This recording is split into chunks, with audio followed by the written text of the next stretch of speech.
You love yourself so much, your system loves you so much that it's going to talk to you every chance that it gets. That's why you sit there sometimes in the car and all that stuff starts to come up, right? That's you speaking to yourself to say, hey, I got stuff that needs to be dealt with. I got stuff that needs to be healed. Will you hear me this time? Hello, everybody, and welcome to today's episode of the Permission to Love podcast. Thank you for taking your time to listen. Today's going to be a little bit of a different episode. I'm going to talk about some lessons that I learned from living 2.5 years nomadically. I just recently came off of the road from living nomadically and decided to settle here in Colorado. And I thought it would be a good time to talk about some of those lessons and some of those experiences. This will be the first of a few episodes. I'm not going to say that they're going to be back to back. I'll just share them when it feels like it makes sense. So let me start with why I decided to live nomadically. Well, I'd been thinking about it for a number of months, and I just really felt like that I needed to untether myself from my geographic location and create some intentional discomfort and allow for a lot of solitude. That's really why I did it. I just wanted some change. I wanted to disrupt my patterns, and I wanted to put myself in places and in spaces where I would really begin to look inward and go on a very in-depth healing journey and have some experiences that were going to contribute to that healing process. So after thinking about it for several months, I decided to sell my house, downsize everything, and put everything in a 10 by 20 storage unit and hit the road. And I really didn't know where I was going. I just got in my car and I drove, and I decided to go to a friend of mine's house in Florida. From there, I decided that I wanted to travel to Europe, and I wanted to pick up some countries that I hadn't visited before. And part of this nomadic journey was exposing myself to cultures, people, and places and experiences that I'd never had before. I've done a lot of traveling. I've traveled to almost 54 countries at this point. And at that point, I think I had about 42 countries. And so there were some very specific places that I wanted to go. So I started out in Europe. And over those 2.5 years, I went to about 14 different countries and who knows how many states, and really set my intention to learn and to grow and to discover some things about myself. So let me go ahead and jump into some of the lessons I learned. And the first lesson was becoming comfortable at being alone. And in order to do that, I had to be alone. And I decided to put myself in positions and places where it felt uncomfortable to be alone. For example, I intentionally went to very nice restaurants that had multiple courses and sat there for hours by myself, just enjoying a fantastic meal and then fending off some of the uncomfortable looks and some of the glances that are like, why is this guy here by himself? What is he doing? And then I begin to absorb that feeling in my body of, wow, it does feel a little awkward to be here, but why does it feel awkward to be here? And can I begin to practice presence? That was a big thing for me in this journey, was being able to be comfortable of being by myself. Because I'd been in relationships since the age of 17 and got married at the age of 20 and was in relationships, in serious relationships ever since then. So I hadn't had a lot of practice at being able to be by myself and really reflect with what was going on inside of me. One of the things that I share with people is I drank so that I could tolerate being in my own presence. So there was a real intentionality of getting beyond tolerating being in my presence and learning to love being in my presence. And in order to do that, I had to get rid of distractions. I had to be able to be alone. I spent an entire 2 weeks in a monastery, praying, meditating, discovering, learning, and really just being quiet and doing hours a day of reflection and trying to figure out what was going on inside of me, what needed to be healed, and why was it that I couldn't stand to be alone by myself.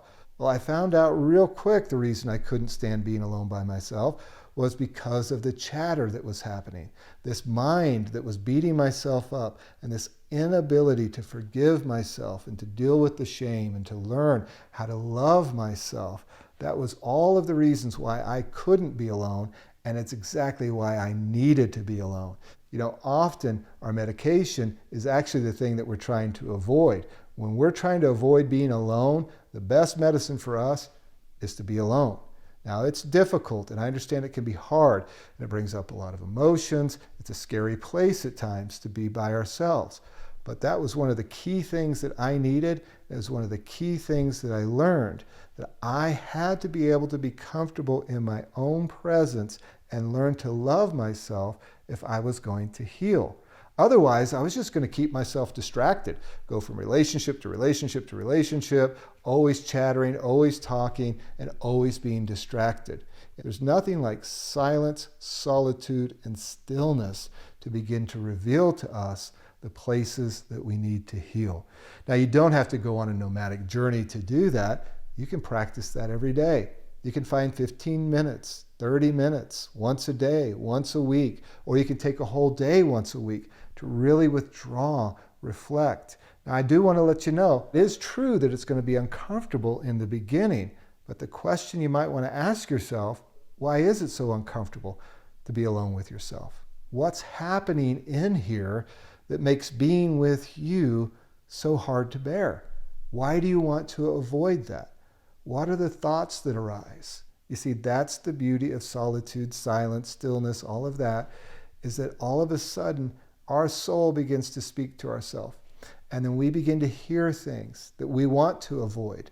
But the things that we're hearing that we want to avoid are actually the parts of us that want to be heard and want to be healed. And we're so busy distracting ourselves that we're never healing because we're avoiding the voice that's asking for us to pay attention to the parts of us that need our attention. You see, that's one of the key reasons why people aren't healing, is because they're constantly distracting themselves from the part of them that's trying to get their attention.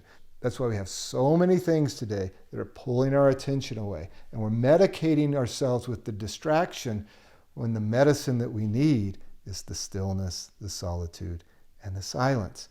So I invite you to find some time this week and sit with yourself. Find out what comes up and don't run from it. Sit with it. Yeah, it's uncomfortable. Once again, it's uncomfortable. That's okay. And it might not just be uncomfortable, it might actually be painful. And that's okay. And that's actually a good sign.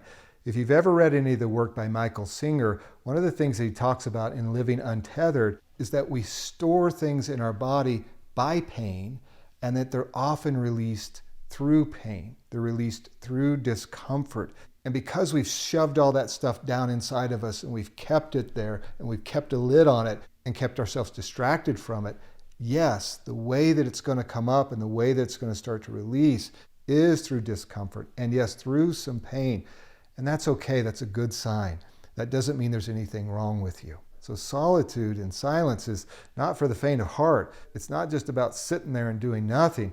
It is about paying attention to what's going on with us, allowing ourselves to be present, addressing those reasons as to why we don't want to be alone, why we're our own enemy, and then paying attention to that and beginning to heal that part of ourselves.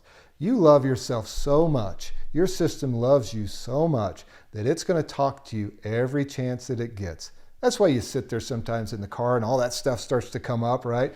That's you speaking to yourself to say, hey, I got stuff that needs to be dealt with. I got stuff that needs to be healed. Will you hear me this time? And that's what solitude can do.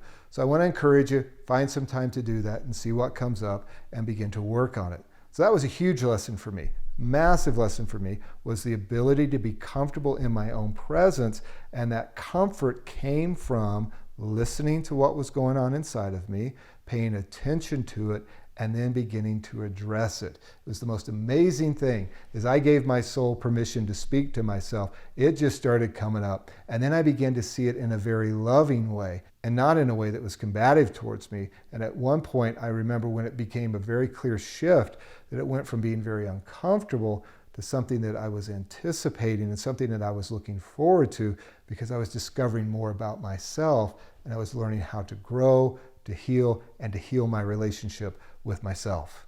So if you're serious about doing the work to heal and doing the work to transform your relationship with yourself, I don't know how you avoid solitude. I don't know how you avoid silence. I don't know how you avoid things like meditation or prayer or whatever your practice is, because we've got to be able to get still enough to hear what's going on inside of us. And for me, that meant I had to get out of Dodge. I had to sell things, I had to get on the road, I had to spend time walking by myself, watching sunrises and sunsets by myself, putting myself in environments where I felt so alone that the only choice I had was to figure out how to befriend this person, or it was just going to be a bad scene altogether. I had to figure out how to make friends with this guy. And a big part of that was making sure I was alone with this guy long enough to figure out what he needed and what he wanted from me. So if you're serious about transforming your relationship with yourself, man, find that time of solitude. Get rid of the distractions. Figure out what's going on inside of you. You have it in you to do it. You have the ability to do it. You have the ability to listen to yourself. And yeah, you're probably going to have those first 5 minutes where it's like, this is crazy. I need to get up. I got this to do. I got that to do. Whatever that story is. Or it could be that you're going to experience things like I did when you're in a really beautiful moment. You're taking a walk or you're watching a sunset. And all of a sudden you're thinking, wow, it would be so nice if so-and-so was here. And then the mind begins to cycle to, why am I here by myself? And let me go do something with my friends or call so-and-so and let me go experience some of that. Well, once again, that's you trying to distract yourself from you. I remember a very distinct moment where I was in San Sebastian, Spain, and I was watching the most beautiful sunset. I mean, unbelievably gorgeous sunset. And I thought to myself, it would be amazing to have somebody here to experience this with. And then all of a sudden, something came up inside of me because I'd been doing some work to provide space for my soul to speak to myself.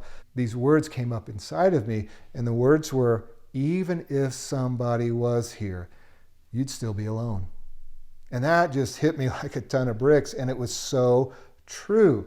Because when I was with people, I was so distracted. I was so in my mind. I was so all over the place. I was wrestling with all of the discomfort and imposter syndrome and trying to manage my anxiety and thinking about the future and thinking about all the past regrets that I wasn't present. I could be with you and I would just be a shell. I'd be that ghost. It's one of the things that I talk about that trauma does to us is it makes us a ghost. We're with people, but we're never really with people. And people tell us all the time, you know what? It's like you're here, but you're not here. It's like I know you, but I don't really know you. And see, that's that impact that we're experiencing from trauma and painful life experiences. And I needed to hear that. I needed to hear in that moment that, yeah, if somebody was here, you'd still be alone because you'd still be in here trying to manage all of that pain. And can you now begin to see that that needs to heal so that you can be present in your future relationships and so that you can be present in your relationship with yourself so that you cannot distract yourself from yourself. And that's a lot of what we're doing when all those stories and all those things are going on inside of us. We're ignoring ourselves. We're ignoring the needs that we have. And so being able to be with ourselves will allow those things to come up so that we can hear them and heal them. So that's it for the first episode about lessons from nomadically living. And I'll just continue to do these. And the unique thing about these episodes, I'm doing them absolutely unprepared without a script and just telling some of the experiences that I've had. And hopefully it can serve you. And once again, you don't have to have the nomadic journey in order to do that. You can practice all of these things just right where you're at, right in the middle of life. And that's really how life operates anyway, right? Daily living. Getting up, growing in the middle of doing our things, going to ball games, going to dinners, and becoming the most authentic version of ourselves as we learn to give ourselves permission to love ourselves. So I hope you enjoyed today's episode. If you did, take a moment to follow, to subscribe, take another moment to share it with somebody else. And then finally, if you wouldn't mind, it would mean a lot to me if you'd rate it and review it, because that's going to continue to help the reach of the podcast. Thankful that you took your time to listen today. Once again, there'll be more episodes and I'll just kind of share it in a free-form style. And I want to remind you, as always, you are worthy of your own love.